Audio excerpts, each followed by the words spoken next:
Welcome back for our third week of 8 divisions in 8 weeks on the Talking Sunday podcast, the 2020 NFL preview show. We have 2 divisions left to cover in the NFC, but before we go east, let's kick it west. But first, don't forget to like, subscribe, and leave a comment below. You can also find me on Instagram, Facebook, and Twitter at the Talking Sunday handle. Oh man, I'm hearing a lot of buzz about these desert birds. There's always one team every year that everyone gets a little too excited about. And we're starting out in the desert with the high-flying, air-raid Arizona Cardinals. Kliff Kingsbury, Kyler Murray, DeAndre Hopkins? There's only one way to find out, and it starts now.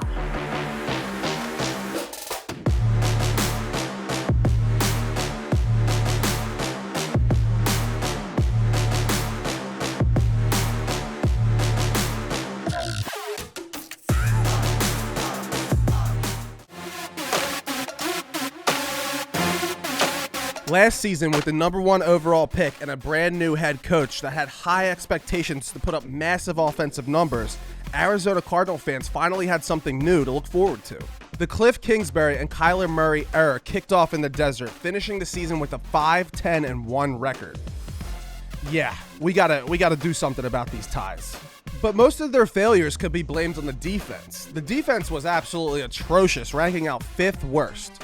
Only the Bucks, Dolphins, Panthers, and Giants were worse. They were 31st against the pass, 24th against the run, and when you play in a division with the Rams, Seahawks, and Niners with those potent offense, this is kind of a massive problem. Not only weren't they able to stop anybody, but they were only 26th when it came to creating turnovers. Can't stop the pass, can't stop the run, can't create turnovers. Oh yeah, and they can't tackle. Arizona came in dead last when it came to yards after contact.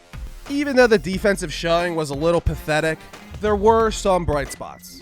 Chandler Jones was easily their best defender last season, ranking out as the 14th best pass rusher. He was leading the NFL in sacks until Shaq Barrett registered 3 sacks against the Falcons in Week 17.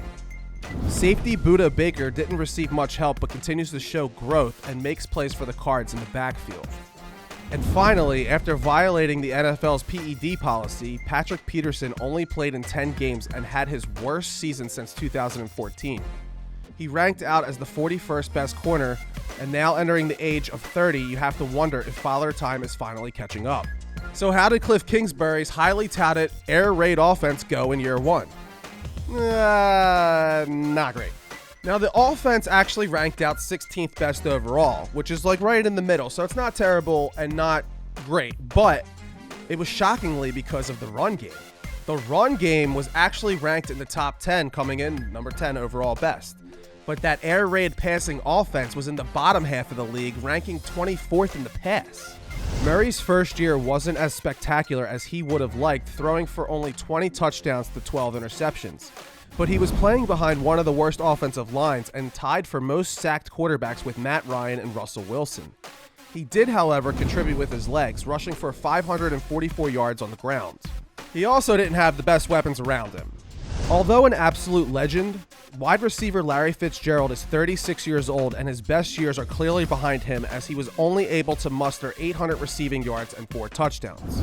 Christian Kirk continued to show some growth in his second year, improving his stat line to 700 receiving yards and 3 touchdowns.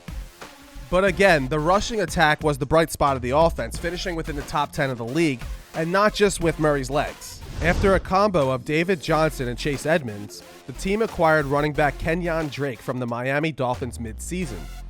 Drake ran 643 yards in the 8 games he played with the Cards and averaged a nice 5.2 yards per carry. The Cardinals were able to pull off the biggest heist of the century when they sent 28-year-old running back David Johnson and a second-round pick to the Houston Texans for superstar wide receiver DeAndre Hopkins and a 4th-round pick. Hopkins is so good that he was considered to have a down year last year after catching 104 balls and going for over 1,100 receiving yards. He also caught 7 touchdowns for the Texans, but there seems to be zero evidence that he's lost a step. He's considered to have some of the best hands and body control in the league, and stealing him for an aging running back and a second-round pick seemed downright wrong. The Cards also signed linebacker DeVard Kennard, who was the team captain for the Lions and had a career high of 45 solo tackles. It's a solid move for Arizona, who is desperate for linebacker and edge play. Kennard will be looking to make it 3 straight seasons with at least 7 sacks. Now, the Cards will also be getting back cornerback Robert Alford. Alford signed with the team last season but missed the entire year with a broken leg. Although 31, he should be able to add a much-needed boost against the pass. The Cardinals only had 2 picks within the first 3 rounds, and with their first pick, they selected linebacker Isaiah Simmons out of Clemson with the number 8 overall pick. Simmons was a top 10 prospect in this year's draft, ranking out as the 8th best linebacker in college football. The nifty thing about Simmons is that he's a jack of all trades and can play multiple positions. His athleticism is off the charts, and his size and length makes him good in coverage. Some say he can even play linebacker, safety, and maybe even cornerback. With their second pick, the Cards wisely selected offensive tackle Josh Jones out of Houston. A lot of people had Jones as a first-round prospect, but somehow he slipped all the way to the 3rd round. He ranked out as the 3rd best tackle in college football his senior season, but playing in the AAC conference, some question if he'd actually been challenged enough. Either way, Arizona snatching him in round 3 could end up being a huge steal. The Cardinals were handed a pretty fair, right-down-the-middle schedule. Not too hard, but not that easy either. We'll get to see these Desert Birds on just 2 primetime games this year, both on the road, one in Dallas and the other in Seattle. Although Kingsbury flexed on America during the 2020 virtual draft with his sick bachelor pad, I'm not quite sure on his coaching abilities, and I'm not even sure if he can outcoach the better ones. Kingsbury was the head coach of Texas Tech for 6 seasons and only produced 2 winning seasons.